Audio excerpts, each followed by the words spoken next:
What is going on, comic fam? It's your boy, the bearded comic bro, and I'm back with my friend from the show, Adam Rose. Welcome back. So good to be back here, man. I feel like it's just this full circle of the beard is what I needed. Right, it's in his all his glory, right? Like, I'm not gonna lie though, you're talking good things about my beard, but I just read the intro on the trade for Corollary. I need that guy, I need that Adam to write for me. Oh man, I owe Adam Beechin big time, and he's like a prolific animation writer as well as he did like DC comics, and he has a great indie graphic novel called Hench. Okay. Okay. And I'll just got to talk about it for a minute here because he did that. It was basically the precursor. I mean, he invented the whole like kind of following the henchmen of supervillains and superheroes. Not invented, but just focused on them. Well, before now, where we have like a run of that kind of thing, and you see Right. it done, all the time. But it's a great little graphic novel. I couldn't have recommended enough. That's so cool. Yeah, That's so cool. So we're talking about your trade that's out. Last time that's you were right. on the show, we were hyping up your first issue of Corollary, and now we're at the trade. Like we're full circle here now. No, I mean I'm really psyched that I get to talk about that with you here because going from that first issue and talking about that one and just kind of doing it issue by issue, and here the whole thing is together.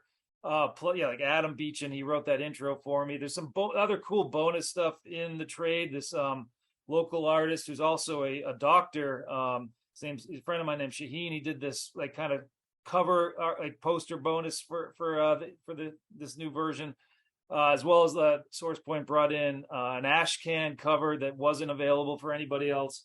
So it's been great, and just I think this is the kind of story that if you didn't come in on it on the monthly basis, it might even serve you better now because you'll be able to follow all the crazy kind of zigs and zags of the story all the way through. And it's definitely something you could probably, I think it's like 112 pages soaking wet, but you can get through it pretty quick. Yeah. And holy cow, because it's so funny when I read an issue one and prep for an interview, or I don't even remember if I read the full issue or if I just read like a preview page. But to now that like I have the full story, and I'm like, I had it in my head like when you were explaining the whole concept, like, oh yeah, I know where it's going. I'm like, no, I don't. it went, you're talking about zigs and zags. It's like, yes. But holy buckets, what a fun ride. So thanks, man. Yeah, no, it was the kind of comic or the kind of story where I just let the characters take over, and they, whatever they needed to have happen is what happened. And then, Rob coming in with his amazing art, which, I said it probably when I first saw you, like just that kind of Bruce Timm vibe going on. yes. Plus his watercolors, which I will, full disclosure, like I also want to give a shout out to Gabby Metzler because Rob, he did the watercolors by hand for issues 1 through 3. And then issue 4, he just was honest with me and he said, I can't, this is so hard. I can't do it anymore. He recommended Gabby, and she did his hand watercoloring style to the point where I don't think you can tell, but I'm sure someone will disagree with me. She did it digitally for issue 4. Oh, wow. I mean, Well, he did the pencils and inks. yeah. He did the color. Wow. Well, man, before we get too deep into the weeds here, because we've both read this. Well, I'd hope you've read your book. I know you write. Well, I don't know. Do you, like, if you write a book, do you go back and read it once it's done in completion, or are you like, no, I already know what it is, I can't? It's funny. I mean, with this one, I went back and forth on it, but no, I have like I've read it all the way through recently. But for a while there, once I was like done, and not, it took me a while to kind of be ready to, because I've also been just like working on new stuff that once you're like in a story, it's hard to switch gears. Yeah. So, well, if someone, I know all my viewers and listeners watch every single one of my videos ever, but if for some reason they missed our interview, of course, tell them what the story's about.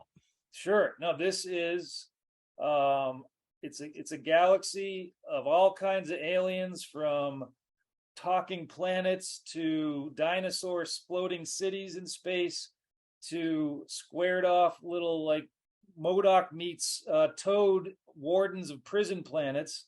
and everybody has a twin. But the thing is, if your twin dies, so do you. And for some reason, this one person, this one being, she has somehow skirted that, or that's how it appears.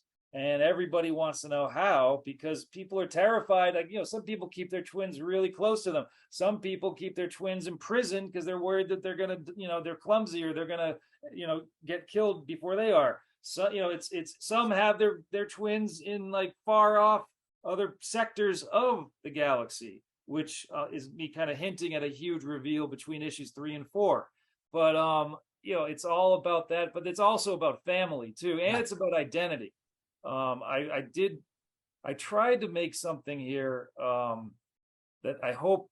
I mean, it's funny to use the word subtle, but I was trying to go for like as far as people not being like pigeonholed by even gender wise. There's like I certainly intentionally have characters that are ambiguous, not only about their preferences but also their pronouns. So I want, because I just thought to myself, like in any science fiction or real world situation, like it shouldn't. I didn't want it to be like put in the reader's face, but just acknowledge that there's all kinds and all shapes and sizes in any galaxy, and that shouldn't be like what's the word? I didn't want to put a spotlight on it because I wanted it just to be. I just wanted it to be a part of the story. Yeah, and I think you did a good job. Like, I don't think, like you said, it's not like just shine light on it. But if you're like, oh yeah, that's I noticed that reading through, and because there's a lot of heart. There's like you mentioned family, you mentioned that identity aspect of it in this story of your character, your protagonist is really struggling with choices and decisions and things in life, and just and interacting with family and stuff like that. That it's just like it's a lot of heavy topics, but done in a very compelling way. Thanks. No, I mean, I think, when I wrote this, and then when Rob and I were working on this, that was the peak pandemic times. Yeah. So I feel like, that definitely, and I'm sure that's true for all kinds of artistic endeavors that we're still even seeing, like, not to go too far off the train here, off the rails, but I don't know if you saw that Bo Berman Inside. Mm-hmm. I mean, yeah, that right there, that's genius. And I'm not comparing Corollary to that, but I'm just saying, we all had our moments of like really, or a lot of us, I hope, were very introspective, right, and thought about what family is, and like just where where are we going, and what are what matters in life. Yeah, is what I was thinking a lot about. What is important, and that kind of bled into these characters. Yeah. And you heard it here first, gang. I'm clipping it. I'm sound clipping it right now. Corollary is the Bo Burnham special of comics. So, oh man, that guy's. I mean, gosh, editing, directing, starring. He did. I mean, what? Just unbelievable. So good. I had to watch that in doses because it made me so uncomfortable because it was so raw. He was just speaking the truth that just I had to like go walk away from it many times. Yeah, it is. And then, but to come like, whew. So, well, one of the reasons we're talking about your book now is in trade. Where can people get it? Yeah. So, I've learned a lot, because I had a book out years ago that just went straight from the publisher to like, Amazon stores and in their own store, and not Diamond, and not single issues. So I've had a lot of like just teaching people that do want to support this about the world of comic book stores. And right now, yes, Corollary, if you pre-ordered it through your comic shop, or if the comic shop was already on board with the issues and they just decided they wanted to carry some, it's going to be available as of this Wednesday. If, however, you aren't doing it through the comic book stores, fear not, because finally it's going to be even easier. First, let me back up. I don't want to use the word easier because I love comic book stores. That's first and foremost my love. I support comic book stores. I love I could give a shout out to my local store, Comics vs. Toys. Ace is amazing. He's actually hosting me this Friday for a signing. And then one of his guys that works at the store is also a stand-up comic, and he's going to do some comedy after my signing. So it's comics and comics. That's But awesome. I Before you know. even go on, so your store is that's LA based, right?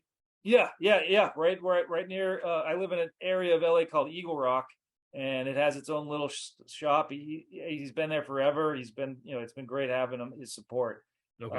But then, yeah, like the bigger dogs out here are awesome, like Golden Apple in Hollywood and Comic Bug. I mean, there's still, yeah.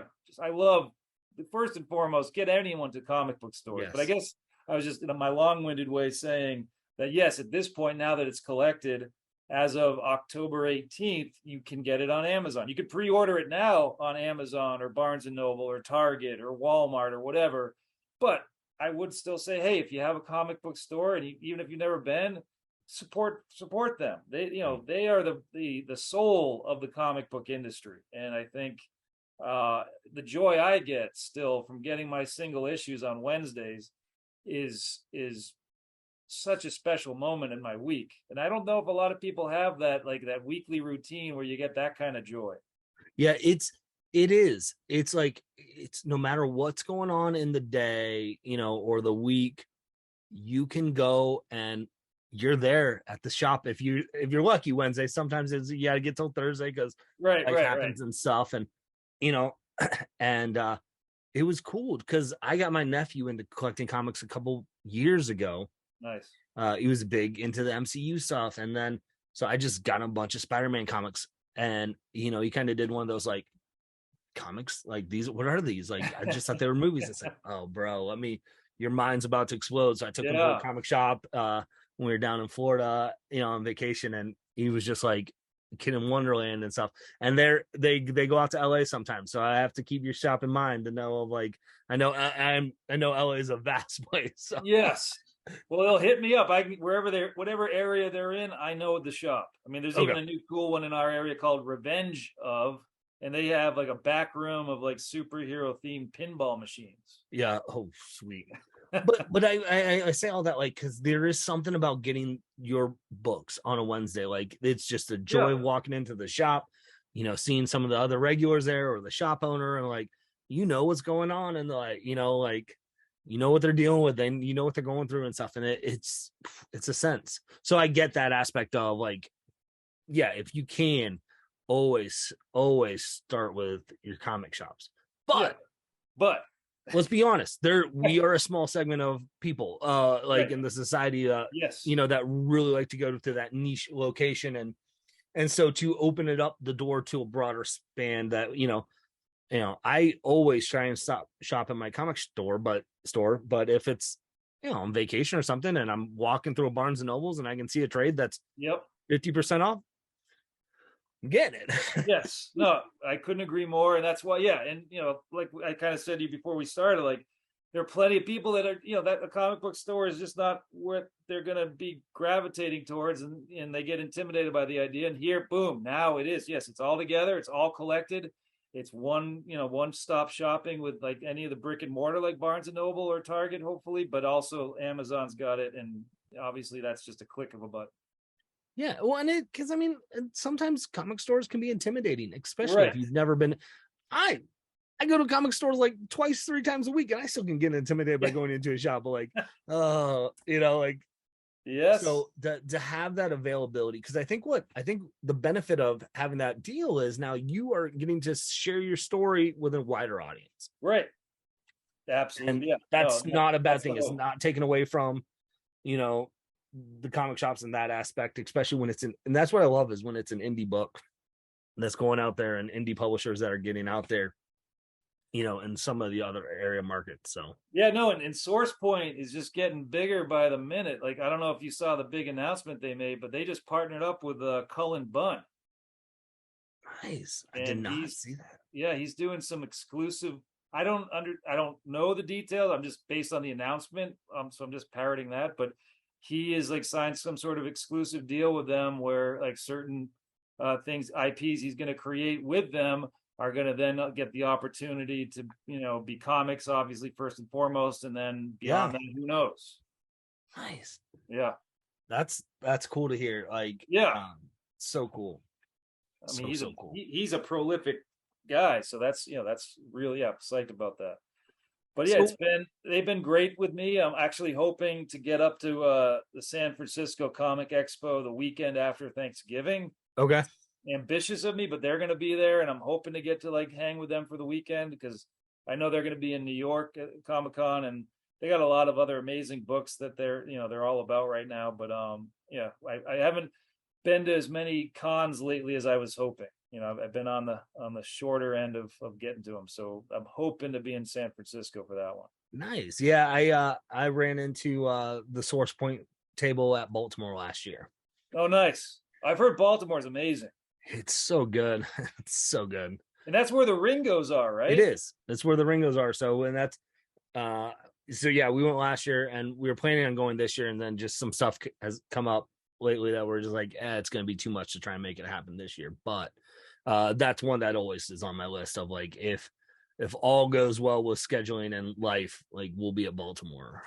But That's a dream for me, is to get to go to the Ringos. I mean, obviously, to get to be nominated would be like I'd be over the moon, and I don't even know how that works. And I'm not like presuming anything here, but yeah, I mean, I'm working on like some new stuff right now with some amazing artists that I'm very optimistic and excited about. Like that, we're still in the process of just getting the pitches ready for seeing what we can do with them. But yeah, I mean, it's well, and what I do have a single issue coming out that from Tidal Wave. They're like a publisher that does both bio comics, but also these 10th Muse like Greek mythology comics. So they had okay, me write a Greek mythology one shot that's going to be about Perseus coming in like maybe like a few months. okay, So yeah, things have been busy, like as far as me writing in the comic world, and then just also getting that gig, and plus these two artists that I'm currently working on these different pitches with. I'm super excited about. This one guy, his name's Magenta King. He did Jenny Zero with Dark oh, Horse. I knew the name sounded familiar. Yep, okay, He and I have partnered, and he's in the middle of some pages for us that I'm super excited about. He's incredible. nice. Yeah. Well, I don't want to get your hopes up here, but this is your second time on the show, and I've had now two guests after their second time being on the show. One a Ringo, and then one an Eisner. So I'm just saying, you have to be on the show twice to get into that That's the category. deal. All right. So you're in, no pressure. No, I mean, man, there are so many awesome books that I've been reading lately. Like I just have you tried 20th Century Men? I haven't. Tell me Oh, why I need to. I mean, it's incredible. It's kind of got this I mean, it's this alternative, sort of the way the Watchmen was an alternative history, like, with Nixon getting to be president, 60, Okay. whatever. This is sort of in that vein, with these heroes that have aged out. Like the Cold War is still going on. It might even be that this is taking place in the 80s. And like one of them, who's kind of like an analog for Captain America, is like this old president of the United States who's been like I think he's gone way past 2 terms. And then there's this other person who's like an Iron Man for the Soviet Union, who is like always in his giant, almost like gorilla sized armor suit. And so, I mean, I'm almost oversimplifying it, because it's not even like they're dealing with just these like super high level geopolitical concepts. Yeah. It's through Image. I And was yes, gonna. It sounds familiar, and I feel like either another creator I've had on or someone else has talked about this book. it's something to check out. And then the other thing that I've been loving is Minor Threats. Patton Oswalt, the stand-up comedian, Yes. is with gosh, I forget who his partner is. I'm bad with names, and I got to work on that. But it's a lot of fun. That's a Dark Horse comic, and It's in my to read pile. I have a stack like this big because I took off reading and creating content for like a month, and so it was like, so my stack's already like this big every week. So then oh like yeah. to take off, I'm like, oh, so it's in there. I haven't gotten to it yet, so I'm excited for that one. Well, then, yeah, on the Dark Horse vein, the other thing I'd recommend that I didn't know how it would be is that it's that dark version of Sesame Street.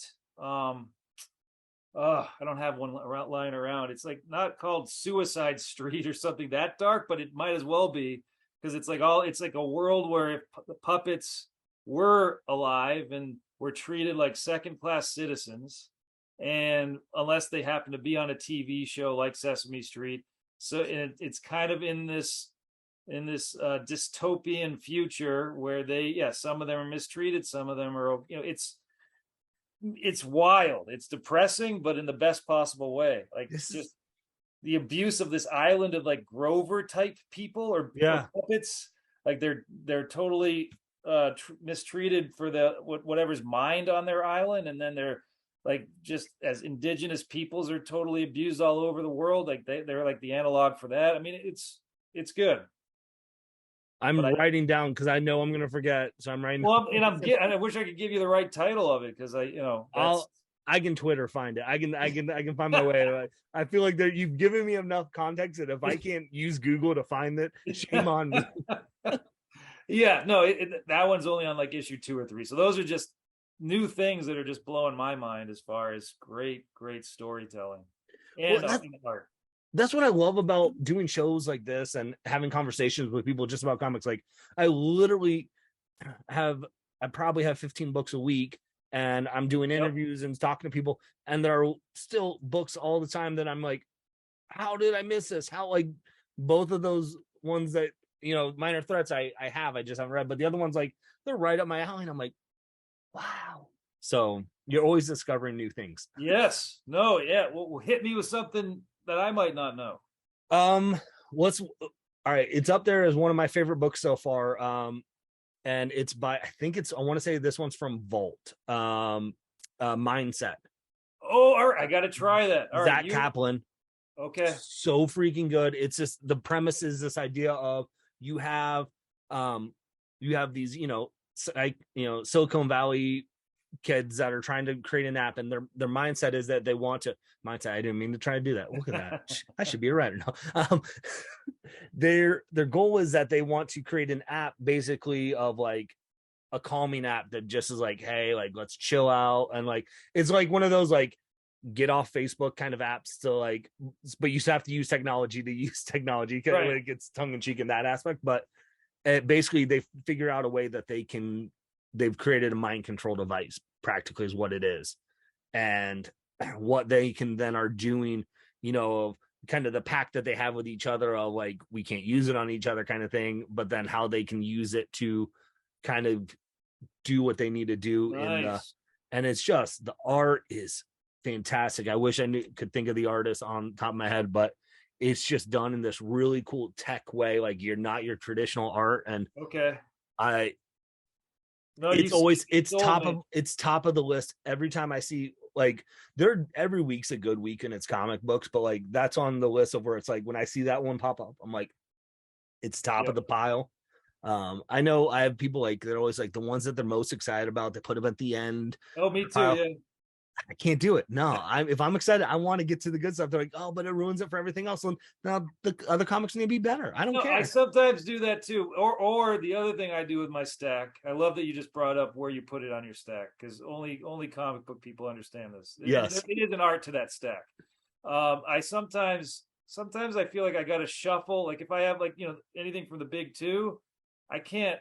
It depends on my mood. Like, do I want to go Batman and Superman and then Deceased, the zombie deceased thing, or do I want to do, put a few Image or Dark Horse in between there? It's like, I don't, it's the luckily the only people that watch my channel and listen to the podcast are people who are going to be going, yeah, we do it too. And so I guess what I want to know in the comments of this video is, how do you stack your books? How do you make your stacks? Yes. I think it's week by week, mood by mood. It really is. Because you're right. Sometimes you need that one you're super psyched about first. Yeah. And there are times where I'll create my stack and I'll bring it over to then my couch to start to read, and I'll open up and I'm like, I can tell you from a first page, sometimes I'm like, I'm going to need to give more time to this. Like, just how I read the first page, or just like how it's, I'm like, nope, yes. I'm not in the right mindset. I'm not going to appreciate it the way I need to. I'll put it to a side. So I'll change the stack mid read. I am right there with you. I had to do that with 20th Century Men because it was so nuanced and complicated that I needed to. I was like, this isn't watching it, you're reading at bedtime kind of material. I need to like have a cup of coffee, like be up and alert for this. Yeah. Yes. Yeah. And it's so funny because those moments don't like make the book bad, like, oh, it's too, no, it's just like, no, you need to get there are some where it's like, it's just like anything, right? Like in movies, you have popcorn movies, like, and they have their place and Yes. they're great for it, and there's No, nothing and wrong that with it. actually, I do have in my messy stack here. This was my popcorn yesterday. See? Berserker, yeah, the Keanu Reeves and Yep. Matt Hint. Yep. This I like blazed through it in like maybe 10 minutes, and it was just that it's so batshit crazy, but in the best possible way. Yeah, so yeah, mindset's up there right there as the top of the stack for me. And then currently another, and these they're both going to be up there as probably when I do my kind of end of the year top 10 list of Do a Power Bomb is up there as well from Daniel Warren Johnson. I gotta Holy try. Okay, buckets. all right, I gotta write these down. I knew mindset, but I forgot about duo Do a power. Power Bomb is it's so fantastic. I know, I mean, I think it's funny because like I feel like the comic world has always kind of like been wrestling adjacent. Um, like you Yes. see wrestlers at Comic Cons, like, like why? Like I met Ric Flair at Indianapolis Comic Con, like that doesn't make sense to me. But they it's always been kind of adjacent like this. But now you're starting to see comics, I think, that are being written, with a wrestling background. And you talk about gut punch, the thing that Daniel Warren does with writing a story about get you in the emotional feels. Holy cow. Um, it's I think I've read 3 issues. I think 4 just came out or something. So my gauge is a little off of where they're at, but like, man, it's one that as soon as I'm sitting down and I'm Yeah. like, phones flipped over, everything Yeah. distractions, like let's hone in. So those are both 2 that I'm just really digging right now, that Nice. they've been good. But I mean, I fell in love with anything. I think anything Daniel Warren Johnson writes with, did the Wonder Woman, Dead Earth, and Oh uh, yeah, that was great. uh, Beta Ray Bill series. But Yes, I uh, love it. Yeah, that artwork is incredible. yep, and that's what I love it because it's almost all of Daniel's books does the writing and the art of it. And but I found that out because of discovered him because of Murder Falcon. Yes. Yep. And so that again is one of those books, like if I can just tell people, like, just read it, like Yeah. pick up the No, trade and read it. It's glorious. So he's amazing. Yeah, yeah, I'd kill to get to be like the artist, and to have that kind of control, to like write and I mean, I know that's time consuming beyond belief, but I think in the best possible way. You're not relying on anyone else. right. And you're getting to do, and it's all the stories have been unique and it's so good. But yeah, Yeah. so that's kind of, those are what I've been checking out and digging lately. So Oh yeah, I'm sold. Yeah, you surprised me. I didn't think I didn't when you said Vault. I thought you were going to say, if you don't know this one, I love it. Barbaric. I've heard of it. I have not checked it out yet. It's a lot of fun. Okay, Yeah. I need to. So, man, your book though, we got to Yes. get Oh back yeah. to you because we could talk all day about this, and I want to, but I also want to, like, I mean, your book's going to be up there in my list as well because holy buckets, it's so good. So well, I know we've sold people on, checking it out, go get the trade, all of that jazz. You kind of dove a little bit into, like, what are you dabbling in right now? Like, I know that since this is wrapped up and now you're just doing press for the trade for it, what are you working on these days? No. Yeah. So I mean, I have this one series that it's all like written and ready to go, and just Magenta's been like working on the pages along the way, and we're hoping to have something to share very soon. But Okay. he's in demand, so it's kind of we're just working at a pace that is reasonable, but we're both super excited about that. And then simultaneously, I have this other. So, well, the one with him, like, is it's a noir detective fantasy comic. Nice. So it involves like when I say giants, that's not really doing justice to how big these people are. And there's a murder Okay. that that needs to be solved. So it's a world where there are these giants that live, quote unquote, at this point harmoniously with humans, but not really. So that one's like I'm super excited about, but we'll see when I'll be able to like actually talk more about it. And then Right. yeah, the other one is more on the hard sci-fi meets political intrigue, and I'm working with this great guy named JL. He's the pages he's sent me lately are just incredible. So that one might be further along as far as us getting the word out on it. And Okay. yeah, so those are the two. And then yeah, the other thing with Tidal Wave, that they had me do this Greek mythology comic, and they had me do a bio comic as well. I did a 22-page like the life story of Dave Grohl that is gonna be out maybe the end of the fall. Okay. Yeah, That's so fantastic. yeah, that's been fun. And then one thing I'd love to, I'm going to tell you about it, but I have to be indirect about it because I signed an NDA. But I promise when I'm allowed to talk more about it, I want to be on with you because if you're interested, I got to be a story consultant on a pretty big named character in a movie. Now, I know that's as vague as I can get, but I was told that I can't talk yet. That's I love it. So what I can tell you though is what I got to do for it, which was just like a dream come true, was they'd ask me about, hey, do you know if this character would do this, or what's this character like? And I dived in like way back decades of comics, read about them, and take a bunch of notes and come back to them and tell them, okay, this is what I found out about these characters. That's so cool. That's so cool. Well, gang, you'll have to stay tuned then. I mean, it was terrifying to even sign these NDAs, but at the same time, exciting. Yeah. Oh, I bet. That's so cool. That's so cool. Well, I want to respect your time a little bit, and obviously we'll bring you back on again soon. When we can talk about some of the other stuff. We'll have another Adam and Greg's Comic Corner. Yeah. what you reading, updates, and see if we've dove into each other's picks yet. So I want to see your stacks. You? So I'm on Twitter at Adam Rose 74, and then I'm on Instagram at Shazam Cap, CAP. And I guess those are the big two. I mean, I'm on Facebook too. I think just my name, Adam Harry Rose. But those are the big three. I'm building a website, but it's slow going. Yeah.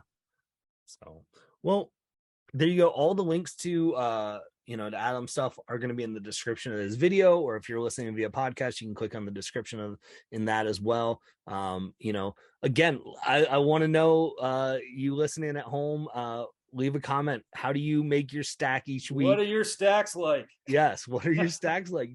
And yeah, tell us what you're reading, what you should recommend. If you like some of the stuff we've talked about, if you've read Corollary, let us know in the comments. So but Adam, it's always just fun getting to chat it up with you. Likewise, it really means a lot to get to be on again with you. I love our back and forth. Yes, absolutely. So well, gang, like I said, we'll have you back on here when we can talk about some of the other things, because it sounds exciting. And with that being said, hopefully you can find some time to curl up, grab a book, and nerd out.